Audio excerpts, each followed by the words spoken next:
अस्सलाम वालेकुम नाज़रीन, इस वीडियो में मैं आपको जंगे कनवाह के बारे में बताऊंगा कि जंगे कनवाह क्यों हुई, किन दो फरीकैन के दरमियान हुई और इस जंग की वजूहात क्या थी, किन वजूहात की बिना पर यह जंग हुई और फिर आखिर में इसमें फतह किसको हासिल हुई। वीडियो की तरफ जाने से पहले आपसे गुजारिश है कि चैनल को सब्सक्राइब कीजिएगा और बेल आइकन का निशान भी ज़रूर दबाइएगा ताकि आपको लेटेस्ट वीडियोस टाइम पे मिलती रहे।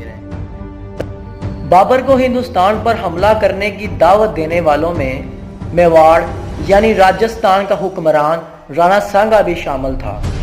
राणा सांगा का ख्याल था कि बाबर अपने जद्दे अमजद अमीर तैमूर की तरह लूट मार करके वापस चला जाएगा। इसके जाने के बाद जो बहराम पैदा होगा, इससे फ़ायदा उठाकर वो एक राजपूत रियासत कायम करने में कामयाब हो जाएगा। बाबर के हिंदुस्तान में मुस्तकिल क़याम करने के फैसले से राणा सांगा को अपने अज़ाइम पूरे होते हुए नजर न आए, तो इसने बाबर को हिंदुस्तान से निकालने का फैसला किया। बाबर और राणा सांगा की फौजों का आमना सामना आगरा के निवाह में कनवाह के मैदान में हुआ। राणा सांगा का लश्कर 1 लाख से ज़ायद अफराद पर मुश्तमिल था। बाबर के सिपाही ये लश्कर देखकर घबरा गए। इस पर एक नजूमी की पेशगोई ने इनकी परेशानी में और इजाफा कर दिया। उस नजूमी का कहना था कि इस जंग में सितारे बाबर के हक में नहीं। बाबर के सिपाही तो बिल्कुल ही दिल छोड़ बैठे थे। बाबर ने इस सूरत हाल में सिपाहियों का जज्बा उभारने के लिए एक पुरजोश तकरीर की, जिससे उसकी फौज में एक नई लहर दौड़ गई। बाबर ने अपनी फौज को जमा करके ये तकरीर की, क्या तुम नहीं जानते कि हमारे मुल्क और इस मुल्क के माबैन महीनों की मसाफत हायल है।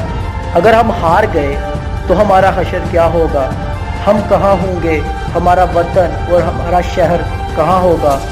हमें अजनबियों और गैर मुल्कियों से दो चार होना होगा।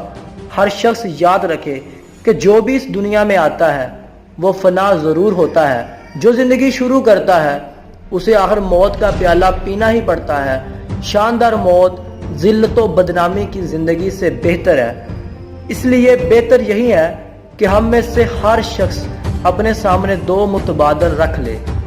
एक ये कि वो सिर्फ खुदा के लिए लड़ेगा, फतह पाएगा और गाजी कहलाएगा, वरना लड़ते लड़ते मर जाएगा और शहादत का दर्जा हासिल करेगा। यही तो बातें हमारी बहबूद की जामन है। इस तकरीर से फौज में जज्बा मुकम्मल तौर पर बहाल हो गया। सब ने मिलकर अहद किया और कुरान मजीद की कसम खाई कि आखिरी दम तक लश्कर का मुकाबला करेंगे। दुश्मन के लश्कर का मुकाबला करने के लिए जंग की तैयारियां मुकम्मल हो गई। बाबर की इस जंग में हिकमत अमली कमोबेश पानीपत जैसी ही थी। बाबर के तोपखाने ने राणा सांगा की फौज में भगदड़ मचा दी। राणा सांगा इस हालत जंग में सख्त परेशान था। इसने जंग का पांसा पलटने के लिए इंतहाई कोशिशें की मगर नाकाम रहा। आखिर इस मैदान से भागते हुए पकड़ लिया गया। जब ये मैदान से भागने लगा तो इसे पकड़ लिया गया और बाद में इसे कत्ल कर दिया गया। अपना ख्याल रखिएगा।